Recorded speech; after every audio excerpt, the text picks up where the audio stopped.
Since the earliest films, the Bible has proved fertile ground for stories to convert for the screen.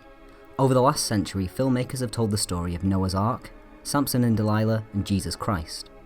One filmmaker, Cecil B Demille, has filmed the story of the Ten Commandments twice, most famously in 1956 starring Charlton Heston, and once in 1923, and it was this lavish production in 1923 that paved the way for what would become known as the biblical epic. Hello and welcome to 100 Years of Cinema. We'll be taking a look at least one film a year from 1915 onwards to track the evolution of film over the last century. Cecil B Demille is one of the filmmakers responsible for turning filmmaking into an industry. He was an early member of the Jesse L. Lasky Feature Play Company, which would eventually become Famous Players Lasky, and finally Paramount Pictures. By 1923, DeMille had already become known for spectacle, making films with epic scale and groundbreaking special effects. His 1916 film, Joan the Woman, boasted enormous battle sequences, and several shots filmed in the new high-staggle colour process, which gave the flames a yellow and red colour as they engulfed Joan of Arc. DeMille had become almost as well known as a showman and a promoter as he was a filmmaker, and in 1922 he launched a competition to come up with the idea for his next movie, offering a $1,000 prize. The winning response came from a man called F.C. Nelson, and simply said, "Make the Ten Commandments. You cannot break the Ten Commandments, they will break you." Production started early in 1923, and it was huge.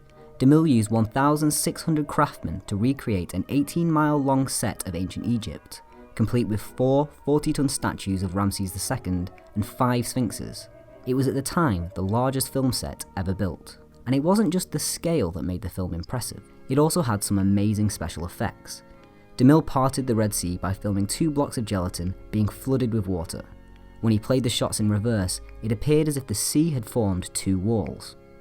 But it wasn't just the enormity of the film that made it so successful. It had become a hallmark of the biblical epic to mix sex, violence, and morality. DeMille was very tuned in to the desires of his audience. He knew that sex and violence translated into box office success, but he used biblical stories and moral tales to escape censorship and sidestep a strict production code.